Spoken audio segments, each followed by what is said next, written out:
Where the Tomahawk missile, the U.S. just sourced a new turbofan from a company in Czechoslovakia to go into our missiles, which is cool because apparently that same vendor sells to civilians. So we can, I don't know how expensive they are, but we can place an order. Oh, yeah. And see. Steve, you're going to be the one placing the order. Yeah, I don't have that much money. Oh, well, I probably don't either. Analyze You're the phase. closest one out of all of us in this room. Well, maybe. I'm older. I've had more time to waste money than you have. I don't know. I think but you've also had more time to earn money. I've accumulated more. That's true. All right. Analyze phase inferential statistics. The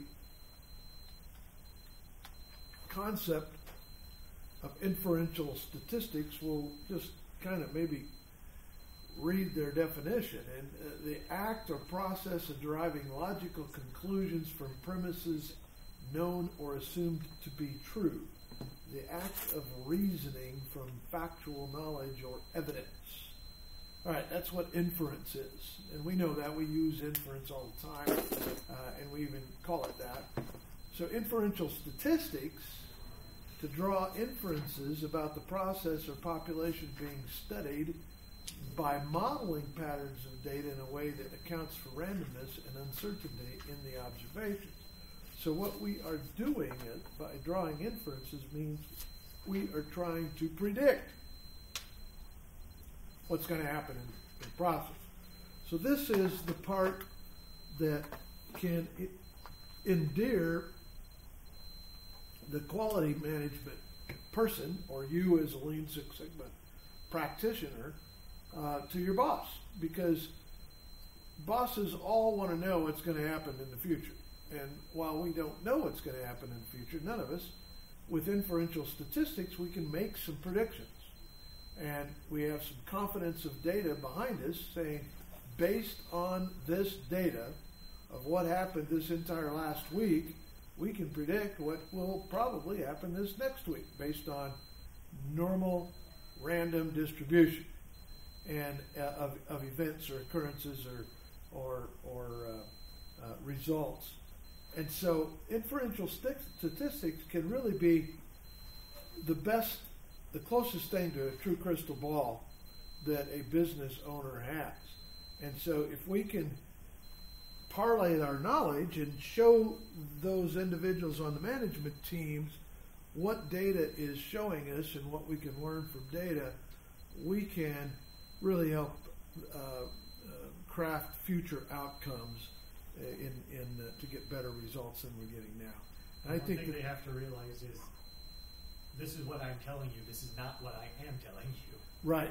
I'm not saying this is going to happen. I'm saying this is likely to happen if we follow the same trend. Exactly.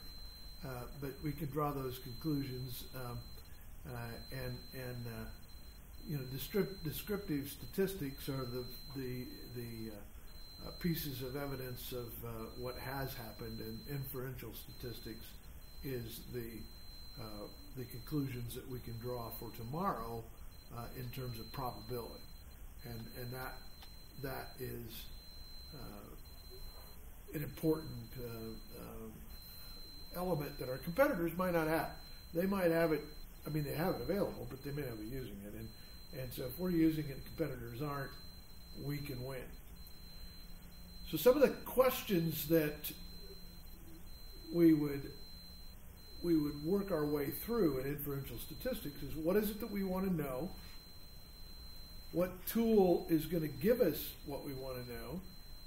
What kind of data do we have to extract so that tool is useful? And this is usually an evaluation tool of some sort, like we've been using. How are you going to collect that data? And how confident are you with the summaries of data that you get? Because remember, you're probably going to be working off of samples and not working off of 100% of populations. So some of the things that throw us off is error. And we have error in sampling. Error due to differences among samples drawn at random from a population, the luck of the draw, it's called. And when you're playing blackjack, the luck of the draw sometimes works for you, and it sometimes works against you. And if it's not a rigged game, in the end, it's just going to be random distribution that determines whether you win or lose. Error in sampling, that's the only source of error that statistics can accommodate. The rest of error is error that we need to eliminate, the measurement error, those kinds of things. The bias in sampling is error due to lack of independence among random samples or due to systematic sampling procedures. Taking the height of horse jockeys as opposed to their weight, stuff like that. We're just sampling the wrong random information. Error in measurement, we talked about that from MSA and Gauge R&R. We measure the samples wrong. We take the right samples, but we measure them wrong. Or we don't use a valid measurement. Error in the measurement does not actually measure what is intended to measure. Placing a probe in the wrong slot measuring temperature with a thermometer that is just next to a furnace. More commonly, I put a probe in a hamburger, throw the hamburger on the grill, and I measure the temperature of the grill because the thermometer probe sticks through the meat and touches the grill surface. So I didn't know it did that, but it's of no value as a measuring tool. It's a lack of validity. That measurement probe gives me no information about cooking. Because lo and behold, you think the burger's done, and you got it nice and medium rare, and then you cut it open, you're like, it's still rare. What the hell? Yeah, and you know what's going on. So at least you have a do-over there. That you haven't ruined it necessarily, but your error has produced a but it's still a waste because you're wasting time because you have to re-put it on the grill. It's a defect, and it's got to require rework of some sort. Steak tartare, we make it out of it. Every data point that has ever been or ever will be generated from a given characteristics, that's the population.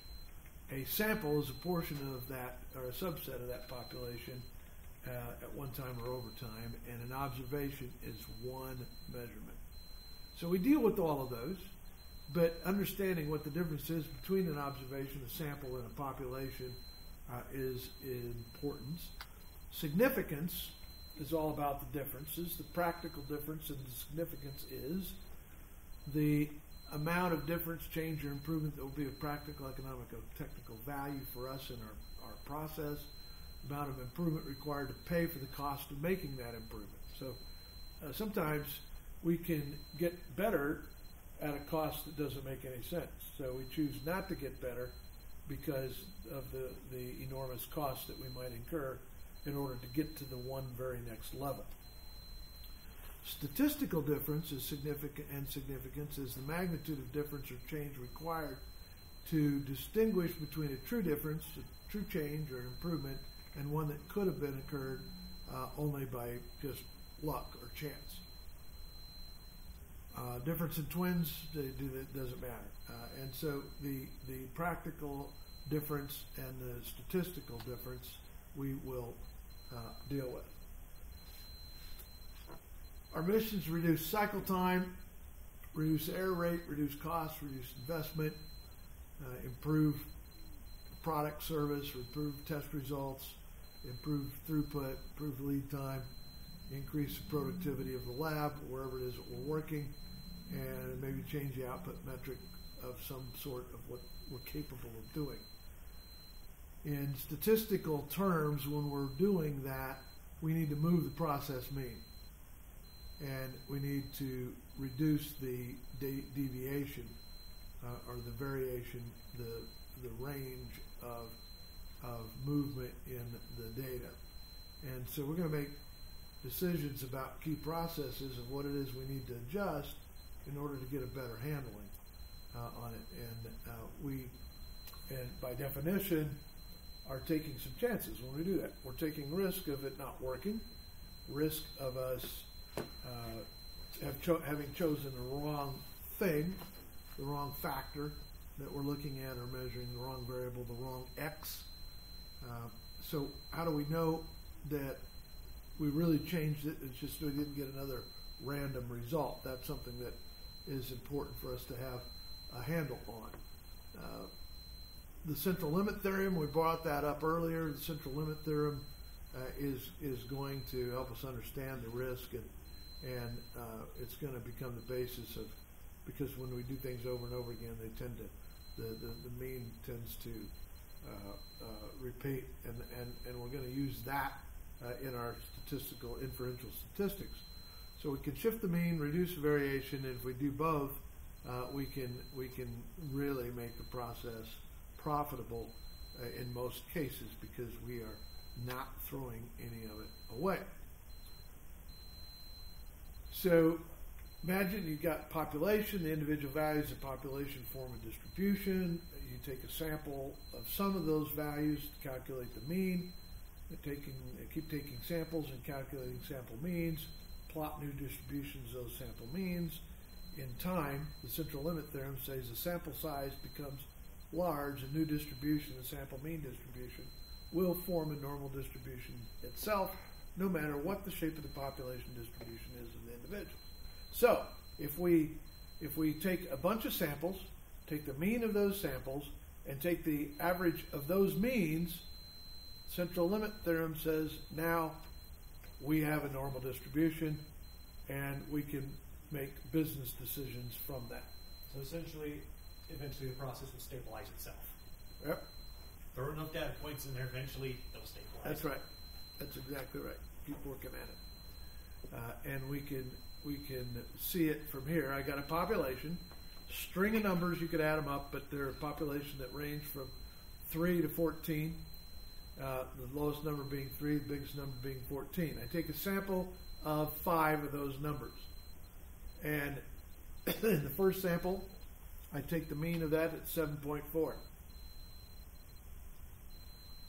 I take the second sample, the mean is 9.2. I take the third sample of 5, the mean is 6.4. I'm taking 3 samples. Now, if the means aren't the same, keep taking more samples. In time, we could add that population up and find out what the real mean is of the whole population. And we can add the averages of each 3 samples that we took. We could take the mean of those, and they would approach the mean of the entire population, which is very interesting. Statistically, that says that I didn't take enough samples to sample the entire population, and some of the samples I may have actually sampled twice in sample 1, sample 2, and sample 3. But it doesn't matter, based on the central limit theorem. All right, let's do this one in Minitab. Open the Minitab worksheet that's rolling the dice. We'll look at some random data for rolling the dice. We're going to create a sample of 1,000 individual rolls of a dice that we've stored a variable named population. From the population, we will draw 5 random samples. So you're going to do that, and I'm going to finish my salad that Gordon interrupted me from here. So you are going to do, you're calculating in Minitab random data, integers, and so we're going to look at integer distribution. We're going to generate 1,000 rows of data. We're going to store it in C1 in population. Minimum value 1, maximum value of 6. Okay.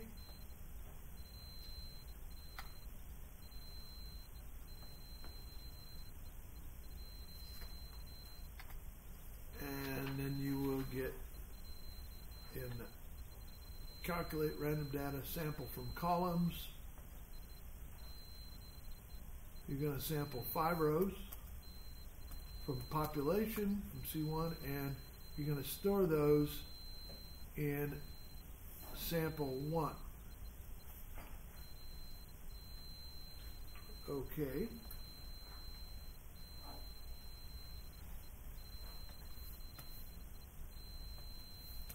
Repeat it 4 times for So you get 5 columns.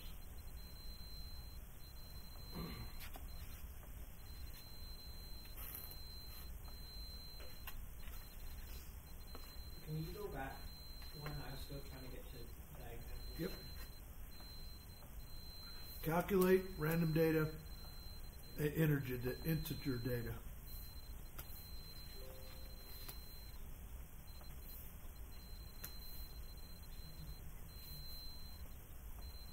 Give it the minimum value of 1 and 6, so it's a dice. Or go Dungeons and Dragons if you want more. The D20. Mm-hmm. Say D20.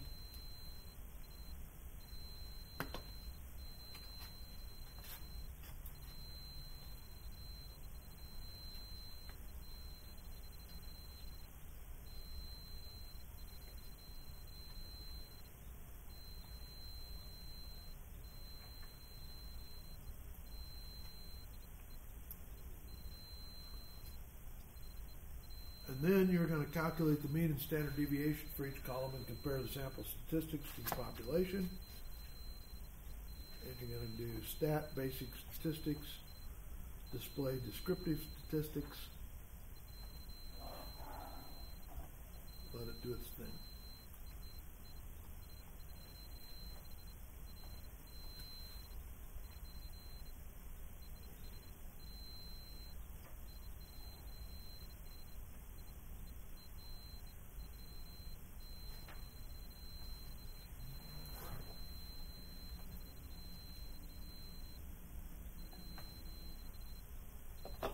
Now it's calculating both the mean and the standard deviation for you, of course.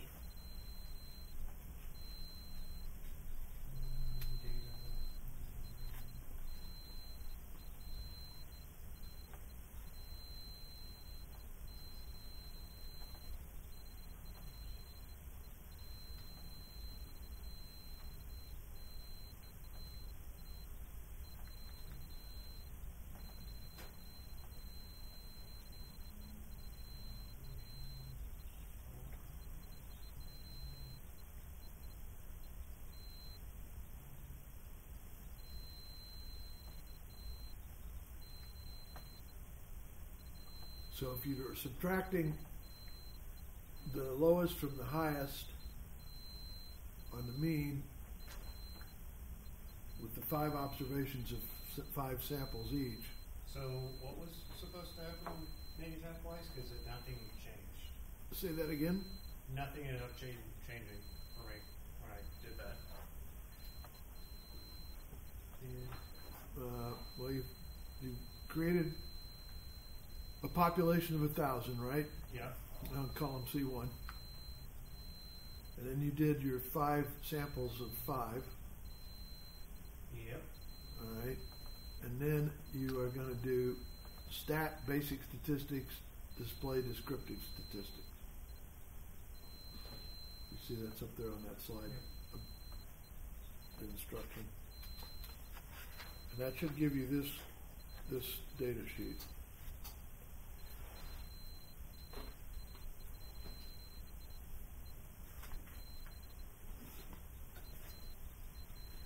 And the difference in means.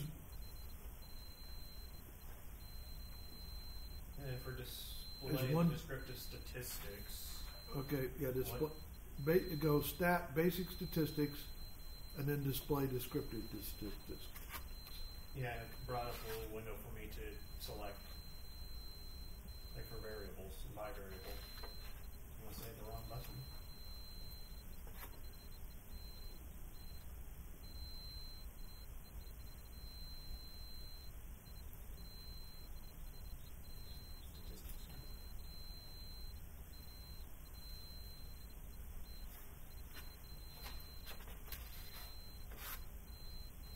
Ashley, did you get it to match this? It doesn't match it exactly, but I figure it won't because it's random. Mm-hmm. You're right. So. Well done. You got 1,000 pieces of data. Yeah. Yep. So for this one, The range and mean is 1.2, taking the smallest from the largest, which is getting us pretty close, right? Now we're going to take another data set, twice as much. So create 10 more columns of data sampling 10 observations from the population. And make a column to store that in, sample 6 they're suggesting. And you're sampling with replacement, it says. Calculate random data sample from columns.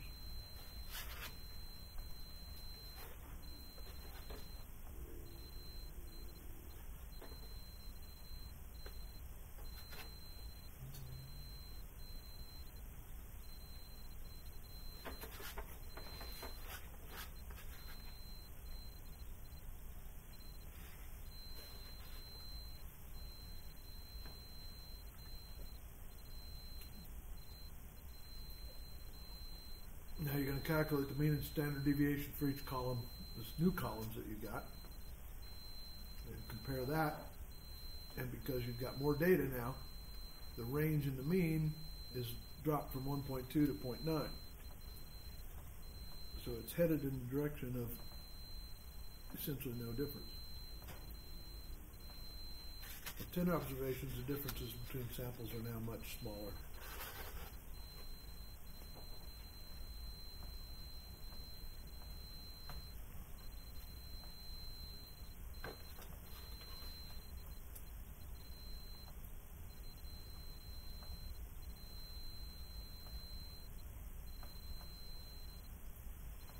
So we are trying to reach a point where we can say with some confidence that the sample size, the sample is representative of the entire population. So with a sample of 5, that's not true. We have a range still of 1.2. With a sample size of 10, we are moving in the right direction with a range of 0.9. What do you think is going to happen if the sample size increases to 30? Let's try it. So do a new one. You're going to do sample from columns, calculate random data, sample from columns. Your number of rows to sample is 30 from population, and you're storing the samples in a new column. They're suggesting column 11 if you stayed with their numbering system.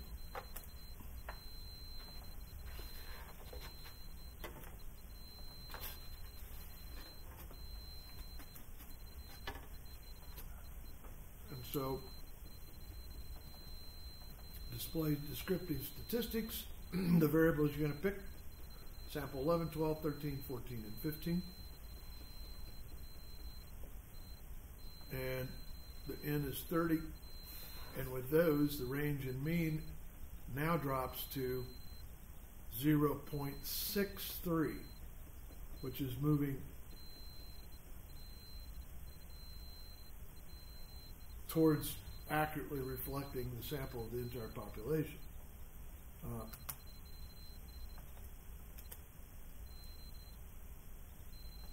The sampling error is being reduced. That's what the news is for us.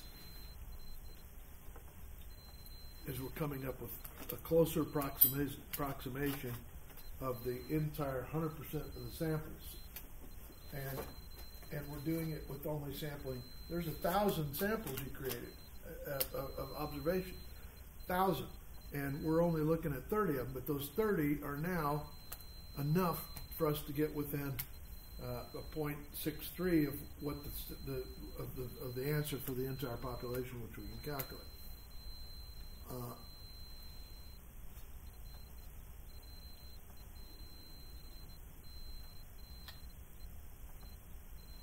In theory, it says if we kept taking samples of size n equals 5 and n equals 10 and calculated the sample means, we can see how the sample means are distributed. So we can simulate that in Minitab by creating 10 columns of 1,000 rolls of a die. So calculate random data integer number of rows of data to generate 1,000.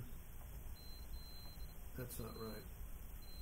Yeah, it is right. 1,000 rows, and you're going to store it in columns C1 to C10. You're going to make 10 columns of 1,000 rows. Okay? And for each row, calculate the mean of 5 columns.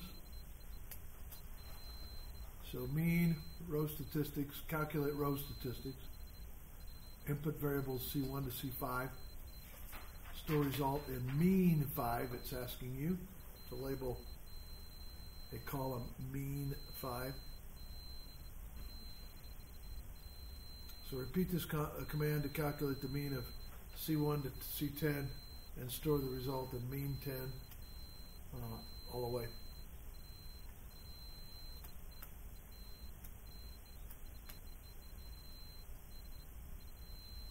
So mean 5, 6, 7, 8, 9, 10.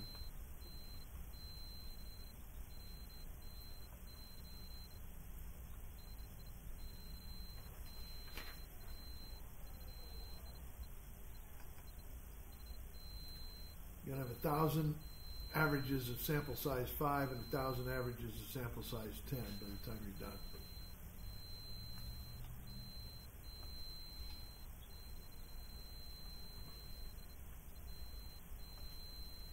And when you get ready to, you're going to create histograms, which we remember how to do that. You go to graph, histogram, simple. You want multiple graphs on separate graphs, the same X, including the same bins.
Okay, did everybody come up with this? Yep. Or something similar with your randomized data? So what do we learn? It eventually begins to equal itself out. Yeah. As the number of throws of the die go up, the more meaningful, or more accurately, I guess we would say, our data represents the whole population. So if we got, how to get that off of there.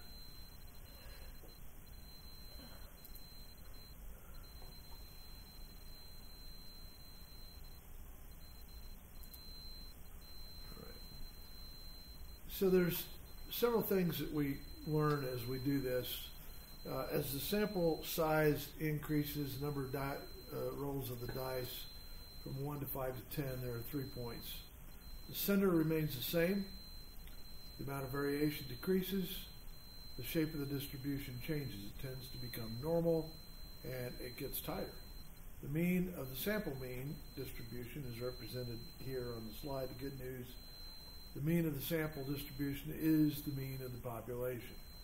And we know that it's not 100% exactly, but it is. The standard deviation of the sample mean distribution, also known as the standard error, has a calculation. Better news, I can reduce my uncertainty about the population mean by increasing my sample size. So that's a couple of things that we already know about. If all possible random samples, each of size n, are taken from any population with the mean of mu and the standard deviation of sigma, the distribution of the sample means will be, and it gives a formula, and they will be normally distributed. The parent population is normally distributed, or will be approximately normal, with sample sizes of 30 or more, when the parent population is not normally distributed. This improves with samples of larger size. Bigger is better. Now, how do we apply this to risk? The risk of getting it wrong or having it wrong when I use sample data instead of the whole population data. 95% of normally distributed data is within plus or minus 2 standard deviations from the mean. The probability is that 95% of my sample mean is within 2 standard errors of the true population mean. So what I'm saying is I have reduced my risk significantly of having it wrong if I have taken and done that math. So your project has reduced the setup time for a large casting based on a sample of 20 setups. You learn that your baseline average is 45 minutes with a standard deviation of 10 minutes. Because this is just a sample, the 45-minute average is an estimate of the true average. Using the central limit theorem, there's a 95% probability the true average is somewhere between 40.5 and 49.5 minutes. Therefore, do not get too excited if you made a process change resulting in a reduction of only 2 minutes. That's within the existing sample error and the setup time error. And so that's nice, it's positive, but we're looking at 45 minutes setup time. Reducing it 2 minutes isn't much, and it's not going to be clean in time as we look at random distribution.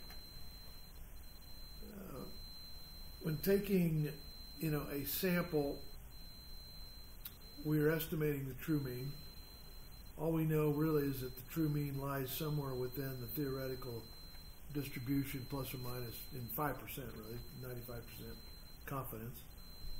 So we can know where exactly that true mean is, because we can have the theoretical distribution of the sample means is called a t-distribution.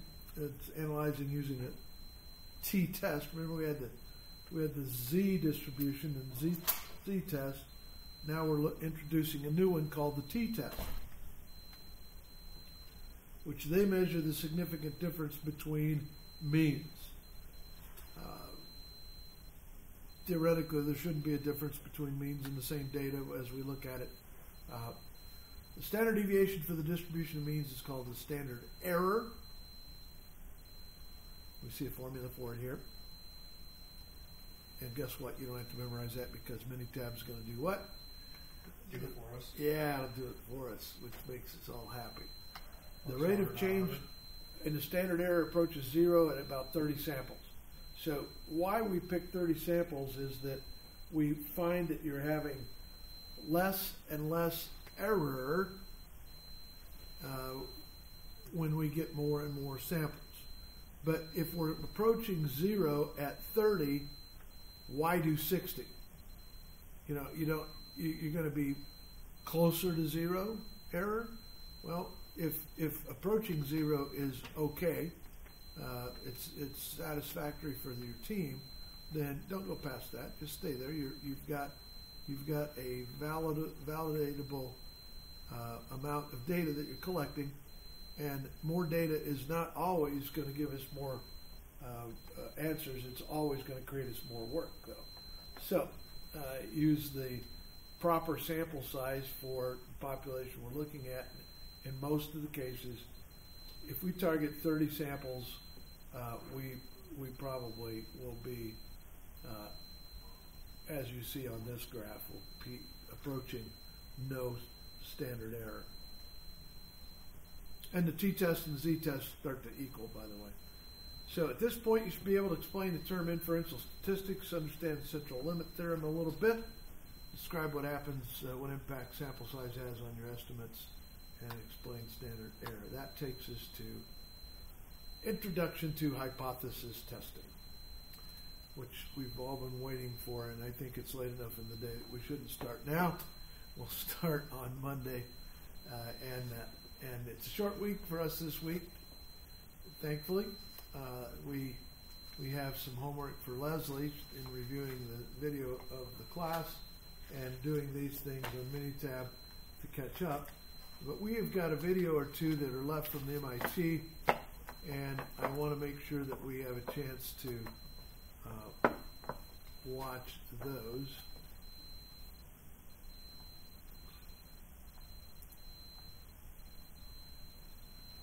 Exit that. What happened to...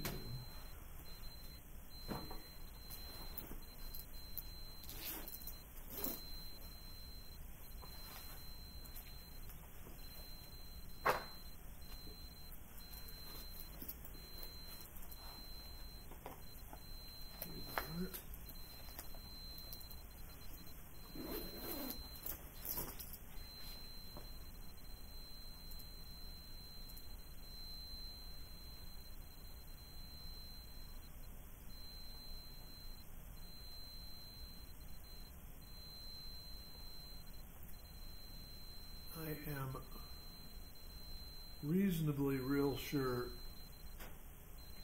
that we have not seen this one,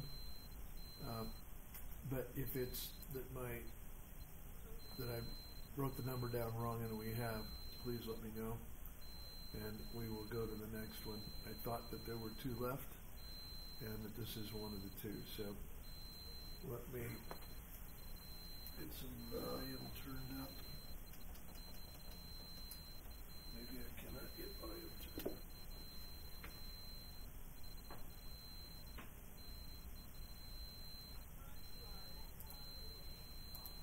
We got to do better than that.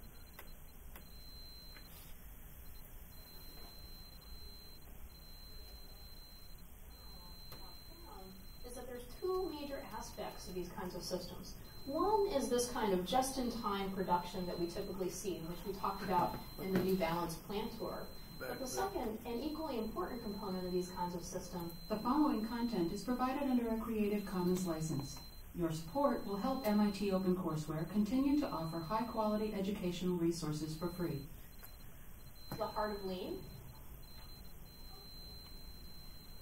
What people who have studied Lean and the Toyota production system in general have found is that there's two major aspects of these kinds of systems.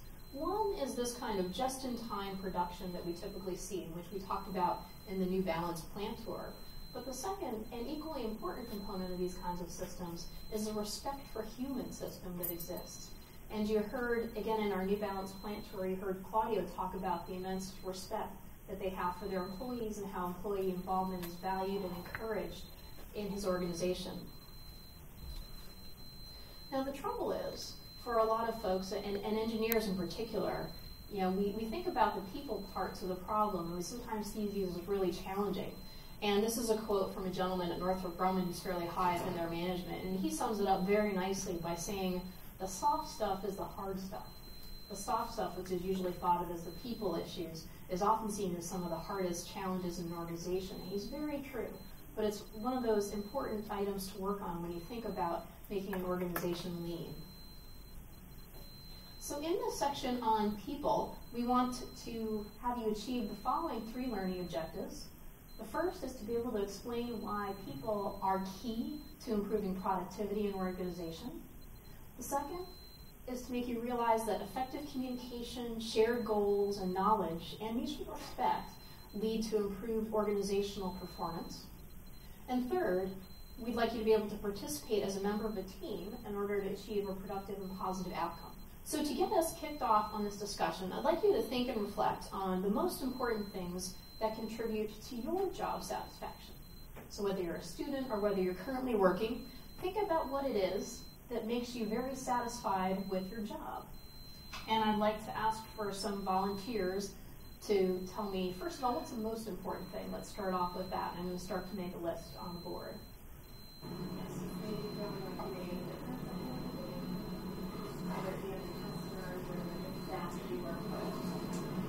What else? Yes. I felt like I learned something. Something. Learning. Great. Having control over the outcomes you're responsible for.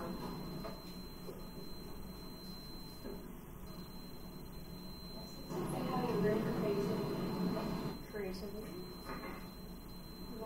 Feeling respected or valued.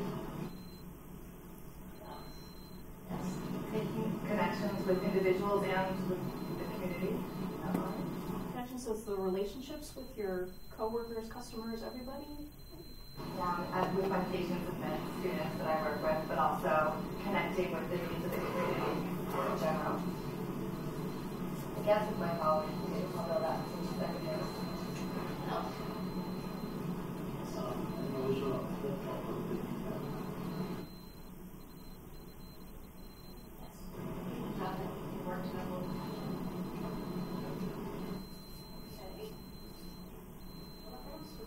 Responsibility.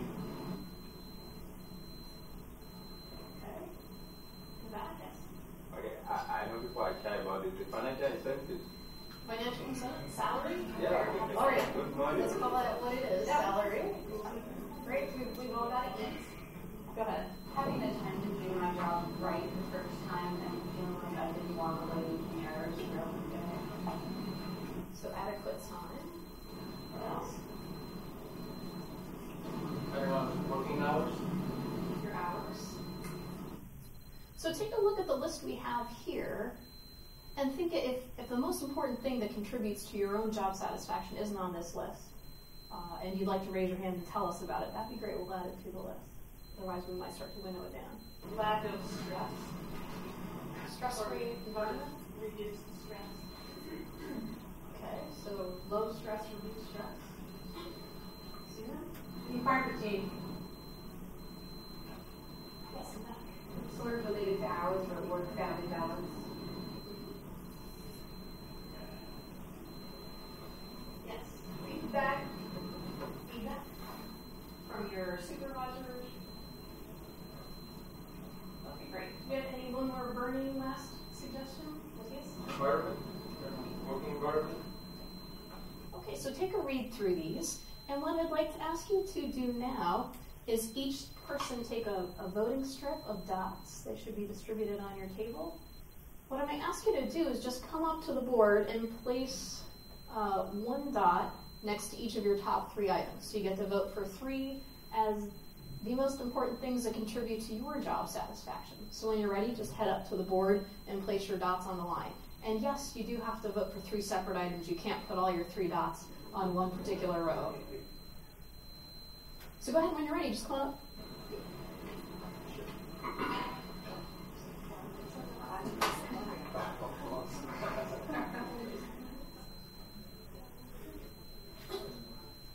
Has everybody had a chance to vote? Very good. All right, let's see where our top vote getters were.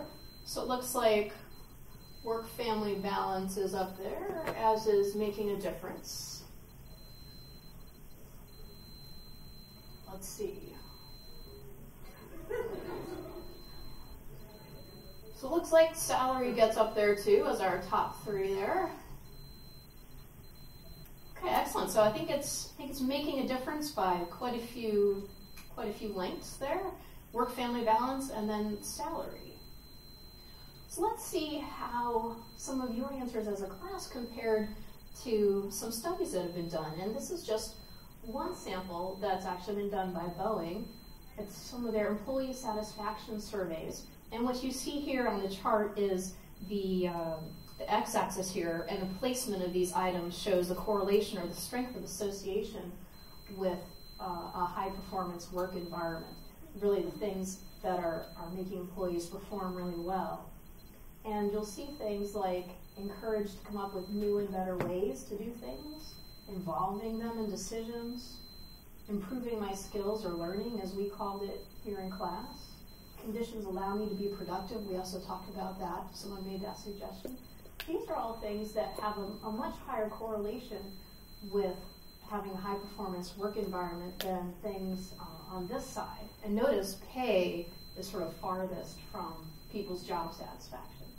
So it just really goes to show you, it's not just what you pay people in the job security, but it's a lot of these other important satisfaction items that contributes to people really doing a productive job. Now, there are several different theories about how workers are productive. They relate to the brainstorming that we've been doing.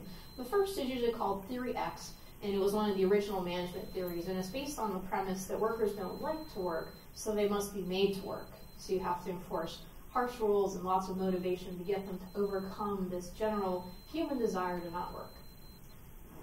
Yes?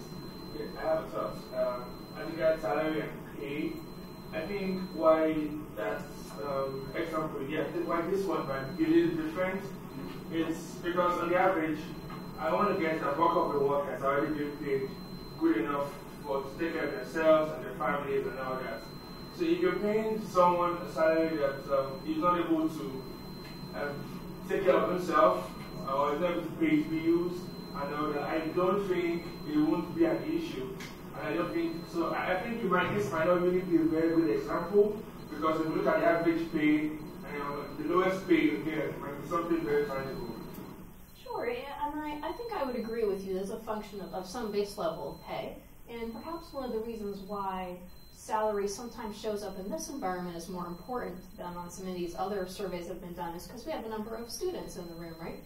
Raise your hand if you're a student, if you're not being paid much of anything, and hence if salary is really important to you.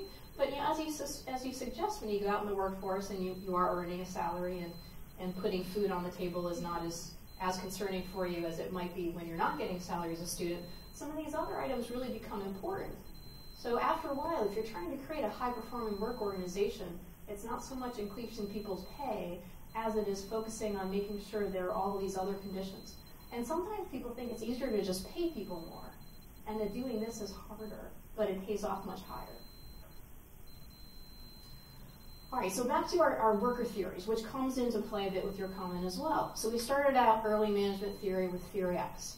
So then to counter that, after a little while of experimenting with it, they really came upon Theory Y, which is reflected in Elton Mayo's work, where they said, no, actually workers, if you just make them happy, then they're going to be really productive. So this theory, out of that was born the whole focus on human resources and human relations in the workplace and trying to create a happy workplace. So that was about 1920. And then around the turn of this century, we have expressed by Dick Klein at John Deere, his thought is that a productive worker is a happy worker. So we've got these three different competing theories. Of those three, which do you think most aligns with a lean way of thinking? How many people think it's the first theory, Theory X?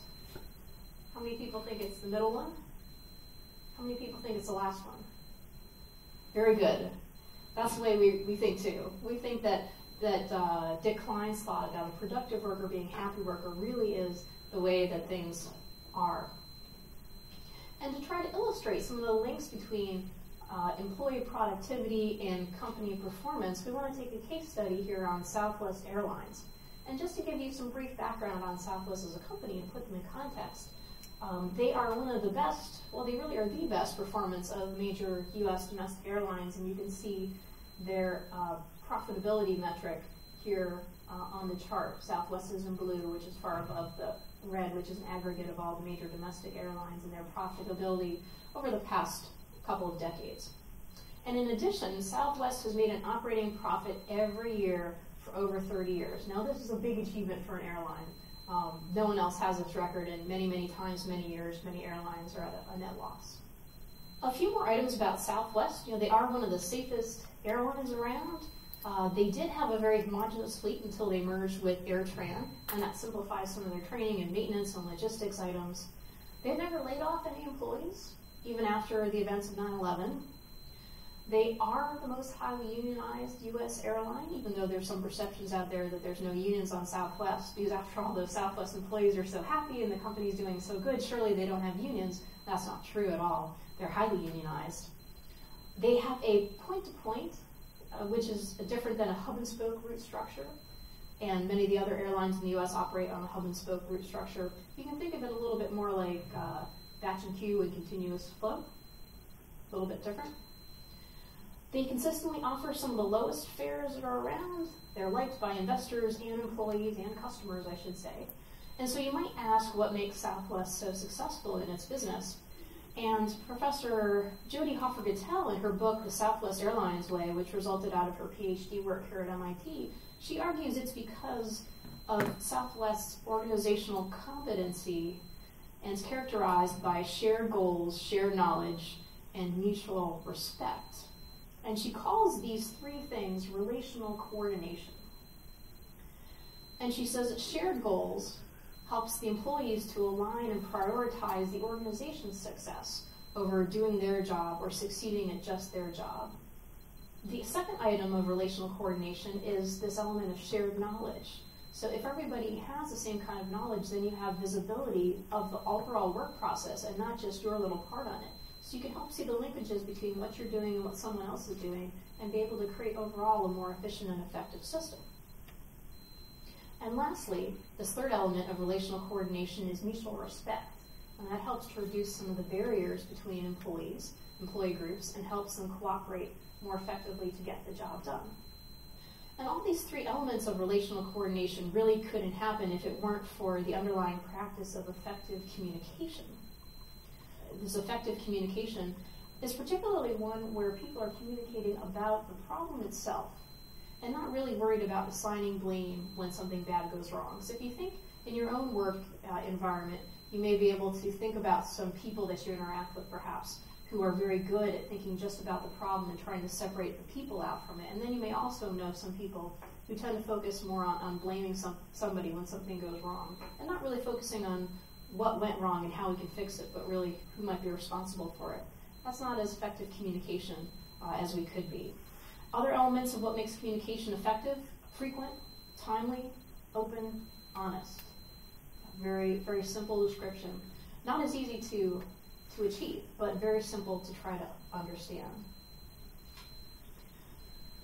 Now, when an organization has very high relational coordination, Professor Hoffer-Gattel found that high levels of relational coordination do correlate with performance for the airlines that she studied. And this graph shows you some composite measure of airline performance on the X. She took many different things into account, including on-time departures, fewer lost bags, things like that.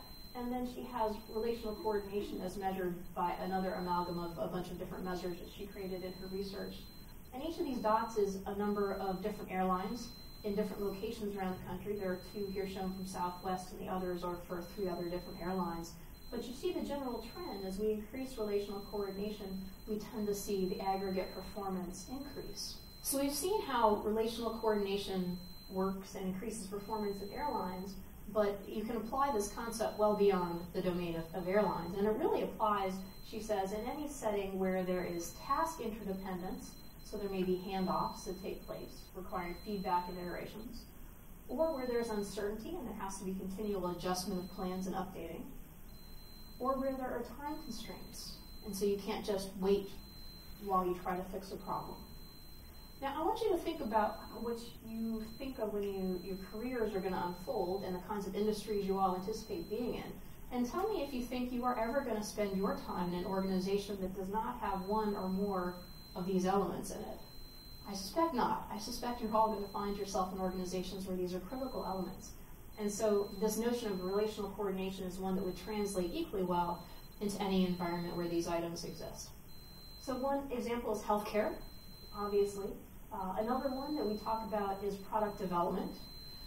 Product development is done by different kinds of engineers, typically. Lots of handoffs, lots of uncertainties, lots of time constraints. And I'm sure that you can think of many other situations. Any come to mind?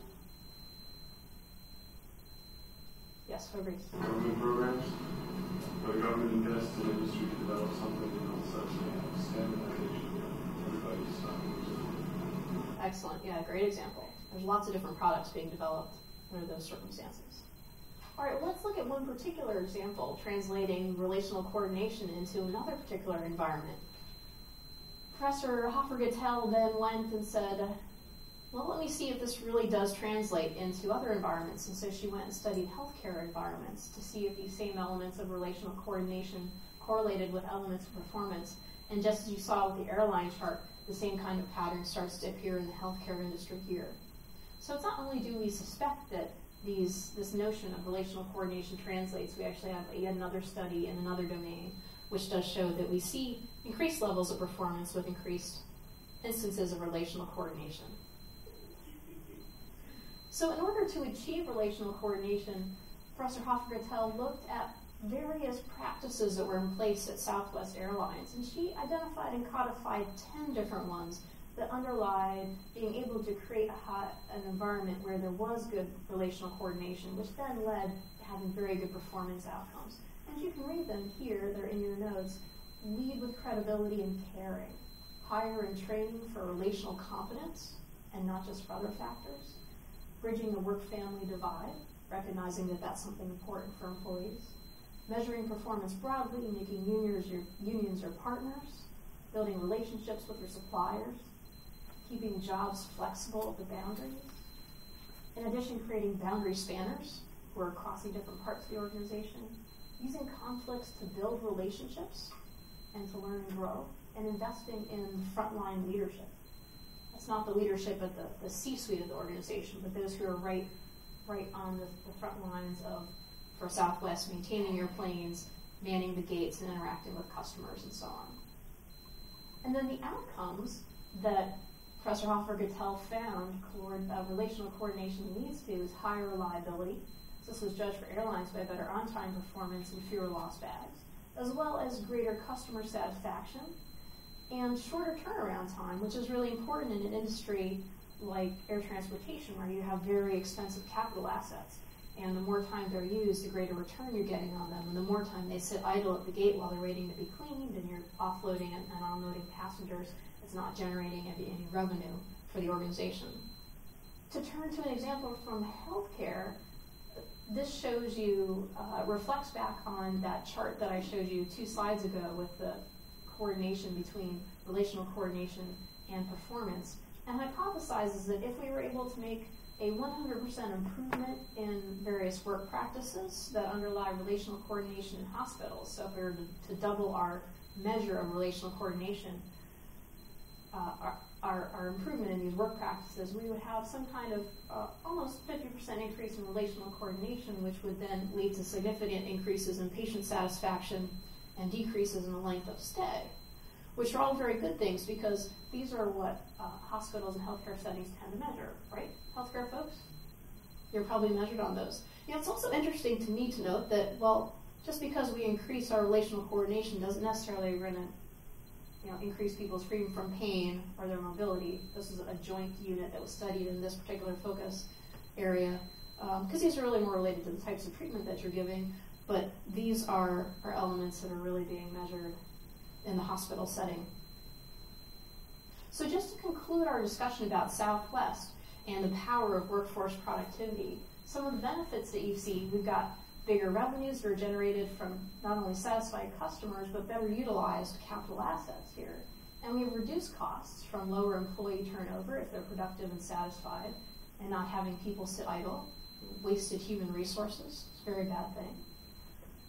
And lastly, increased productivity leads to happy, satisfied employees, which leads to more increased productivity, which leads to more happy, satisfied employees. A very virtuous circle. So now we'd like to turn from our case example of Southwest and linking employee satisfaction essentially and productivity to now talking about working in teams and thinking about how teams can better work together. And to start that off, we want to do some active learning. We're going to have a class debate.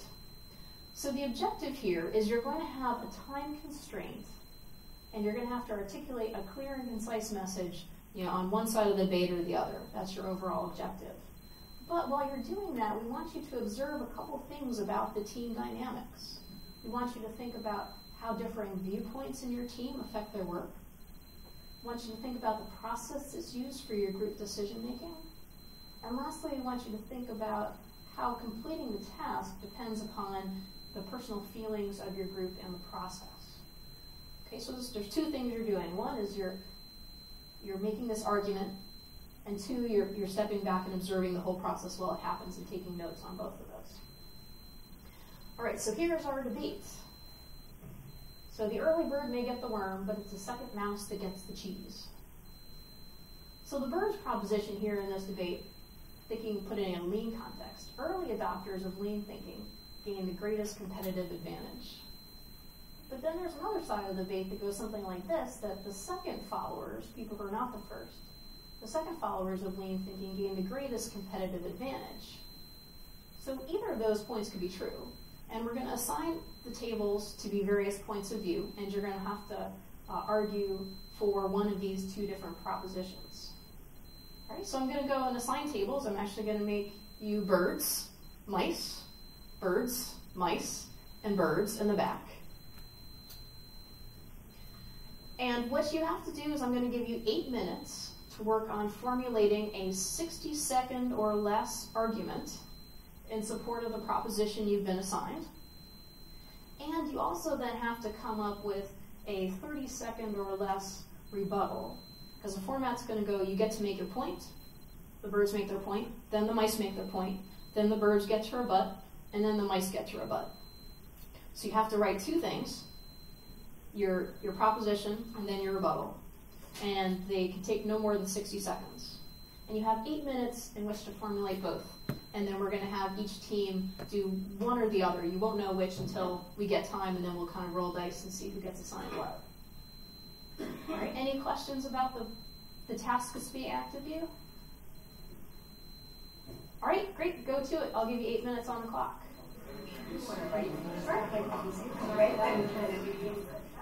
All right, time's up. All right, so now everybody's got their proposal or proposition and their rebuttal formulated. So we're going to have each of the birds and the mice are going to give their proposals, and then we're going to hear the rebuttals. And since I don't have the right number of dice to roll for each of the situations, I'm just going to pick. So I'm going to ask this table, you guys are birds. Okay, I'm going to ask you to do your proposition, and your birds in the back too.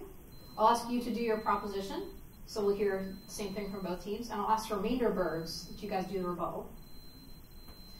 And then I'll ask this team over here, mice, I'll ask you to do the proposition, and I'll ask this mouse team to do the rebuttal. All right, so let's have the birds go first. So we'll hear the two bird propositions. Go ahead, and I've got you on the clock. So I think it's a good idea to start early because it's a continuous process and it takes time to implement and to change a company's culture. So we're talking about 5 years earlier, so the sooner you get started, the sooner you can realize your gains. You can use creativity to kind of create the standard before other people really define it for you. start early and you find you run into some challenges, then you have time to go back and change things to make it more efficient or choose a different path. You can establish a reputation as being innovative, which will not only encourage people to invest in your company, but may also excite your employees because they'll just be excited about being on the leading edge of something. And then it takes time to just change the culture of the company, so that's also a good marketing strategy. Okay, and just a few seconds to spare. Good job. Let's have the other proposition for the birds, and please speak up so everybody can hear you. Okay, well, I'm going to start with our graph that we have here. So this is time, and this is productivity. And if you start with this company right here, which would be the early bird adopting lean, and they improve their productivity and their employee satisfaction and their efficiency, there's virtually no way that this second company that starts at a later time can ever catch up to it. And while they start their innovations, that we're moving on to our next innovations. After we've already established brand loyalty and got customer allegiance, we have the market edge, and we also, that at some point the market gets saturated, and we've already reached it, like this graph shows you. The same thing that our colleagues were saying is that because it takes 5 years that we have, and it's not just an end street, if we have ongoing continuous improvement, that it's something that continues moving on indefinitely in the future. In our patients, we have better recruitment and retention of satisfied employees. Our end product is better, and we can respond to the customer needs quickly. Okay, thank you. All right, let's go to our mice. So the first two main resources was the failure and squatter time and resources. Once a plan has been implemented that has advantages, you see that mistakes and inefficiencies of that process can be corrected, redirected, and implemented, getting a competitive advantage. Also, by starting enough later, the standard had already been established, and that way the implementation time is less. Very good, very efficient, much less than 60 seconds. All right, so now we've heard arguments on both sides of the case, so let's hear some rebuttals. So the mice just went, so let's hear the bird's rebuttal to the mouse's proposition.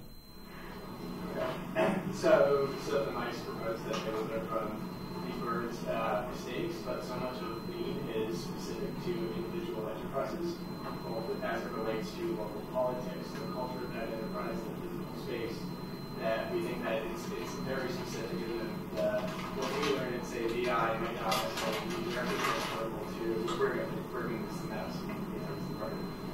And our second point is that by being an early adopter, by not being an early adopter, you're kind of adding some more time. You're kind of just sitting around and waiting and existing in a culture of inefficiency that is doing harm to healthcare patients potentially, and I think that's just unacceptable. You know that there is better ways of operating on paper.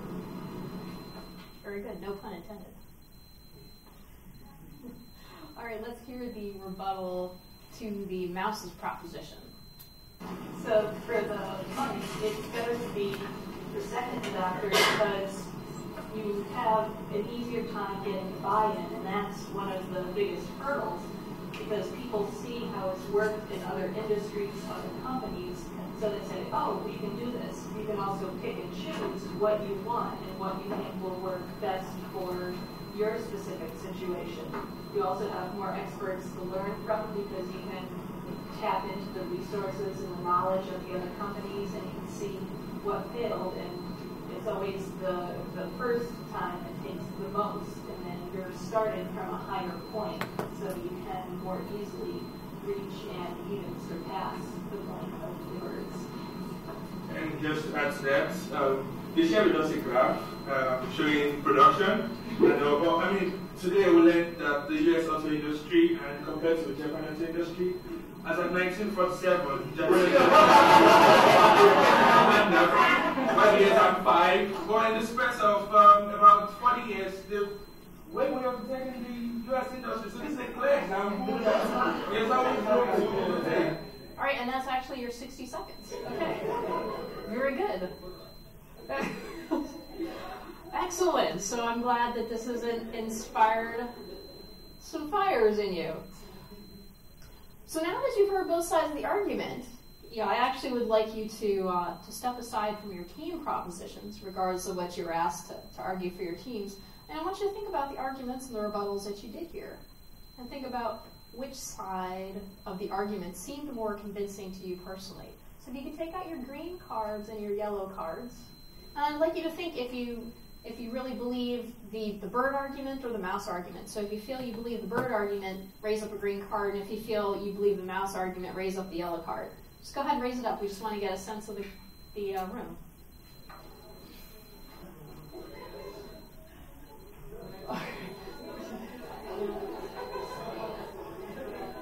All right, so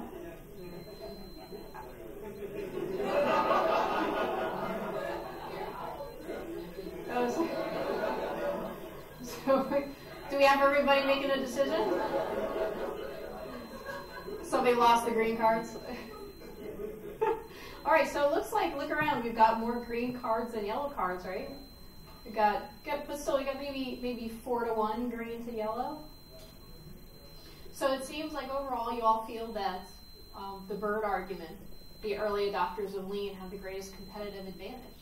And there's no right and wrong to this, and it's largely dependent on your context and situations. And there may be circumstances where it's better for an organization to wait. If the organization is, say, in the middle of a big transition to a new product, it just might not be the right time to start.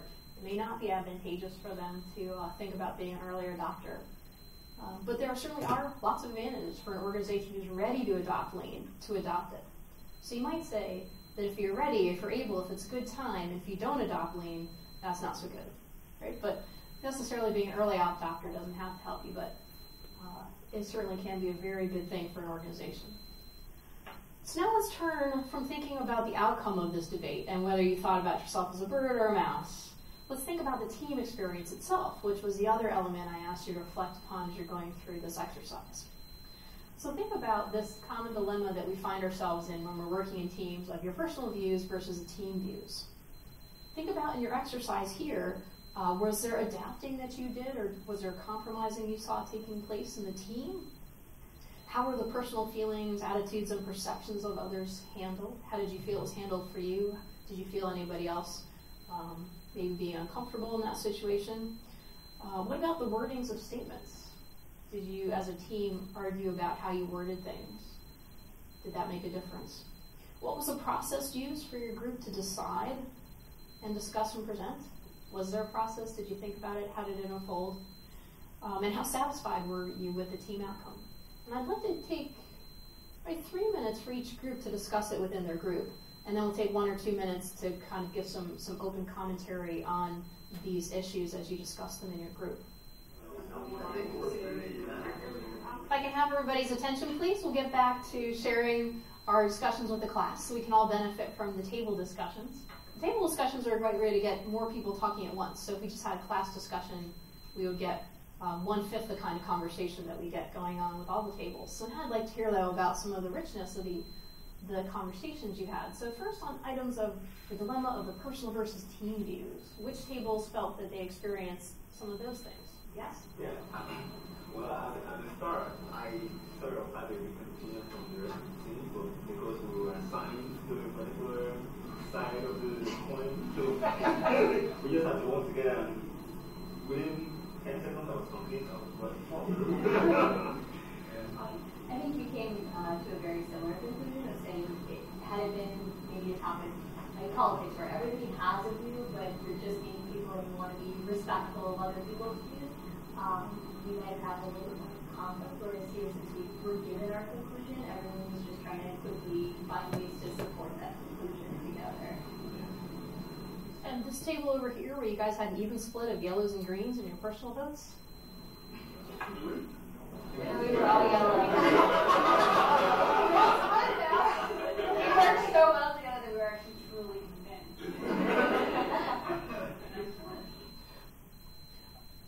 Let's talk about the process that you used. We just had a big lecture on process before this, right? And seeing life as a process. What process did you use? We had a good process. I mean, everyone had to give their opinion initially. We had input from everyone. before coming to a consensus. So it wasn't like someone just came out with a final solution. I mean, we had to listen to everybody's point of view. And maybe because our group is small, made it more effective, we were able to come to a very quick conclusion based on the different input from everyone. Other reflections on process? I guess it's not explicitly delineated, but we budgeted our time into 3 different sections. One was just anyone who just contact within their own answers supporting the case. 2 was looking and anticipating rebuttal. And 3 was just writing a novel. Excellent. And did you come up with a written statement? Yeah, we did. Excellent. Excellent.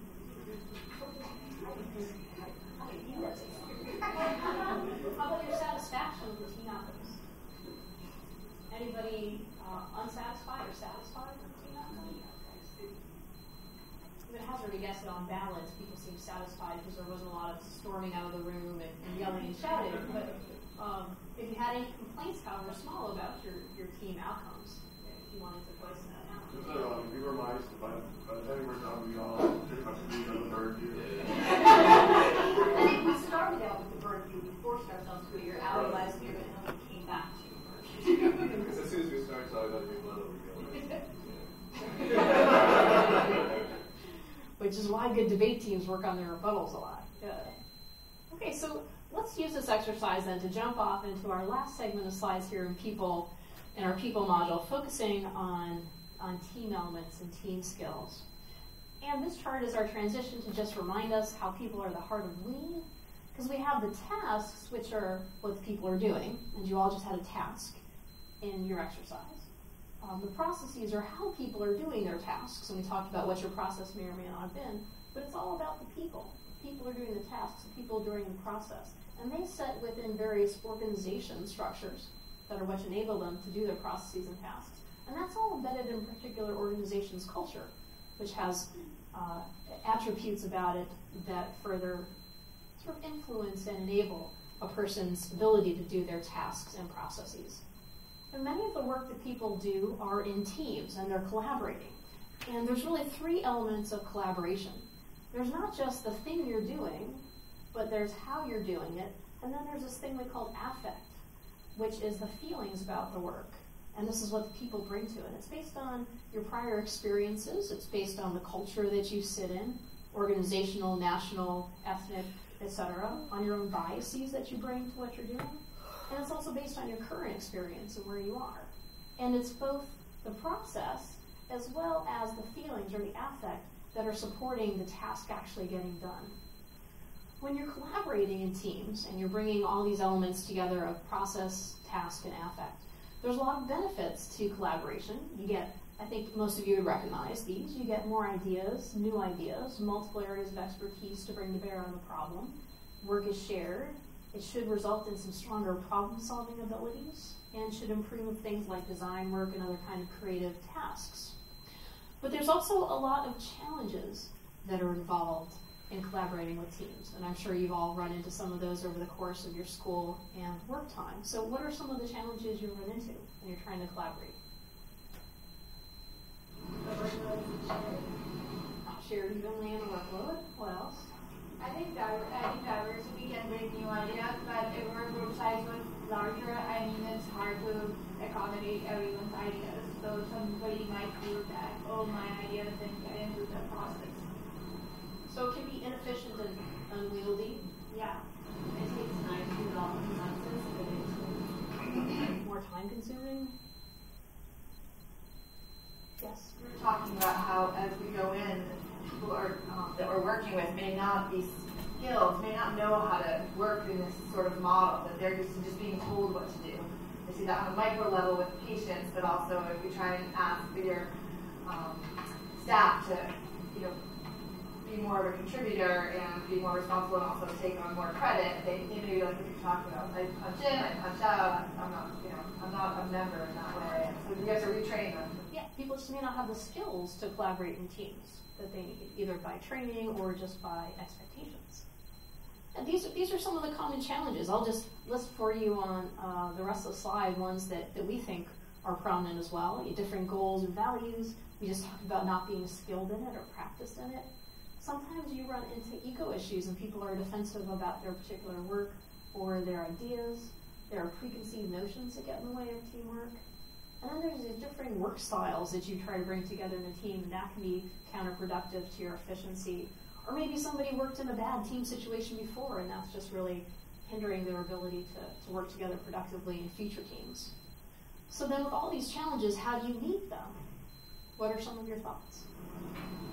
Setting out ahead of time what the expectations of teamwork are and just kind of lay out for people how do you work with a team, what you have to expect others, listen first, speak later, things like that. Excellent. So clear rules and education. I think shared knowledge and shared goals can add a lot to the relational coordination, because this is how you share your goals with others and try to convince them to came to the same conclusion. Otherwise, everyone feels that I have my own ideas. Something important. The diagrams we always show about collaboration is always, the puzzle pieces always fit perfectly, which I think is a misrepresentation. We have to accept that puzzle pieces won't fit perfectly if there's someone who's going to make a decision in the end, and if there is a culture of mutual respect. The person making the decision will respect the people that brought in the suggestions, and vice versa. And that's just the nature of life. Establishing that expectation is important. Like ongoing training, starting off with something small that you can have an obvious, tangible result that with guaranteed success, so that they can learn the process and feel good about it, and then keep continuously doing ongoing training over time to improve their ability to do it. Remind them. Mm-hmm. Excellent. Again, really excellent ideas. Let me spell out some others, some that are duplicate of what we just discussed and some which are new. So along the lines of trying to make it explicit and try to train people and set expectations, you may want to try to do those also in writing and not just verbally. Sometimes seeing things in writing can really help people understand what's going on. Considering alternate ideas or solutions and not jumping to consensus prematurely can be one way to meet the challenges of collaboration. Paying careful attention to process is really important. If people understand the process is very clear and very fair, then when they express opinions that are counter to what the rest of the group want to do, and the group goes in a different direction, at least that person has felt that they've had their due process and they haven't been shortchanged. The next point, voicing disagreements constructively, directly, and explicitly is really important, because you're not all going to agree, except for certain groups in this particular exercise, where you've all coalesced on a certain point. But in your work environments, you're going to have times when you disagree, and learning how to do that productively so that you're focusing just on the disagreement and not on the person that you're having that disagreement with will help you get to a solution more productively. Lastly, give positive feedback directly and explicitly too, right? So how many times a day do you say to a colleague, that was a great job? And then think of how many times you make critical comments about peers or colleagues' work or suggestions for improvement. Especially at MIT, we have a reputation for being a praise-free zone here. Lots of criticism. It's very important that you also reinforce the positives in collaboration, because that's going to foster the team being able to work productively together. Now, in organizations, you're going to find many entities are organized in teams of various sorts. And this diagram helps orient you to some of the previous as well as current structures that we find in a lot of the complex engineering system kinds of industries. Usually there's the organization's broken down functionally. There may be a design function, there may be an operations function, there may be a maintenance function, or it may be a structures function, a thermal function, so on. And it used to be that groups worked independently, and whenever you had to collaborate somehow between, say, function 1 and function 2, the interface took place between the top people. But it was usually the folks down here who were doing all the work and needed the answers from these people, but they had to work all the way up through their bosses to communicate with that person's boss, to work all the way down through the chain. So that's kind of the old style of the way organizations worked. And then back a couple decades ago, we introduced the concepts of integrated product and process teams, which really took essentially the folks doing the work down here and put them into a team so the communication could happen directly between people who are doing the tasks and not really up and down a chain of communications where it really didn't matter that this person knew what the question was that they were asking, had passed along, they were just relaying it. It's much better if you can have direct interaction between people. So this kind of an organization structure has helped increase the effective communications and the ability for teams to work together in these complex enterprises that we see today. But being on an IPT or IPPT, you're not asking people who are in this part of the organization to have teamwork and leadership skills that they might not have needed to have in our old kind of organization, where the leadership was largely done at the top. So this helps us understand why introducing the concepts of teamwork and leadership and developing skills around those is really important to do really from day one when you join an organization and not waiting until you get to be at the top of that org chart. Now, teams progress through a number of different stages, and there's a lot of literature about this. But in essence, when you first start out with a team, there's a lot of challenges we just discussed in working together, and teams take a little while to grow from beginning teams to what we really call high-performance ones. And the degree of management necessary for those decreases over time as we get towards a more high-performing team, and their empowerment and ability to do things increases as well. We find that when we look at high-performing teams in a lean environment, they have these attributes about them, and we've mentioned most of them so far. They have mutual respect for all people and all jobs.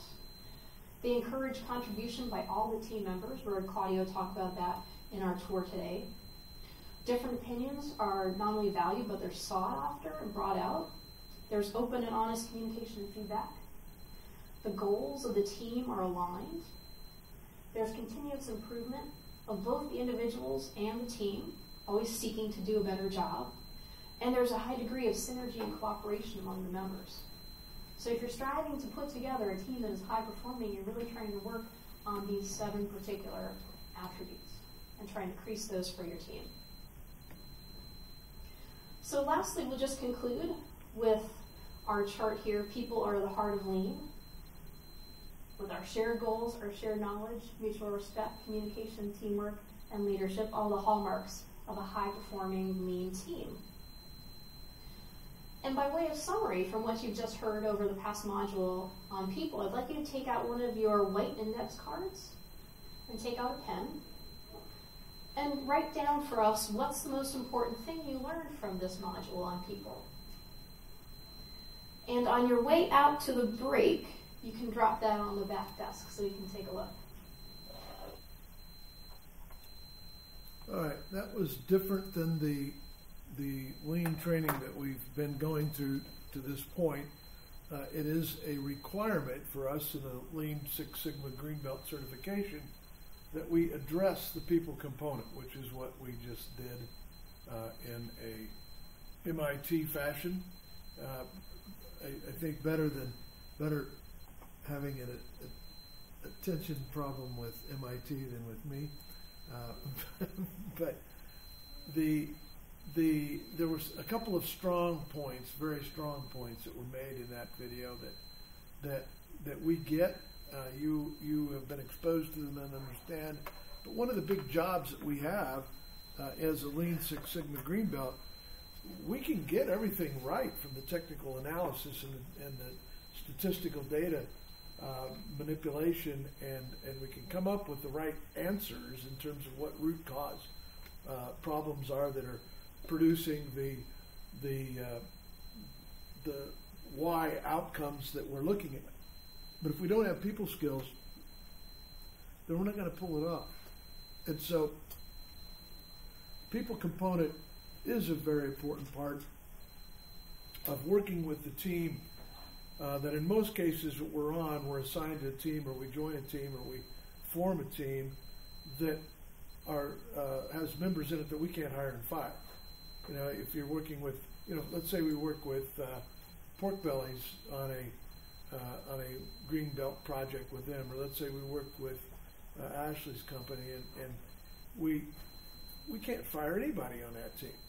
No matter how much you want to. No matter how much we would want to, and so we have to finesse the process in such a way that we get them engaged, and we wind up being more like, you know, we are those little bumper boards on the edge of the bowling alley for the little kids that are bowling, you know, so the ball gets down there, and that's kind of what we're doing in our portion of the project. Is if we are successful at the end of the project, they won't remember that we were even there.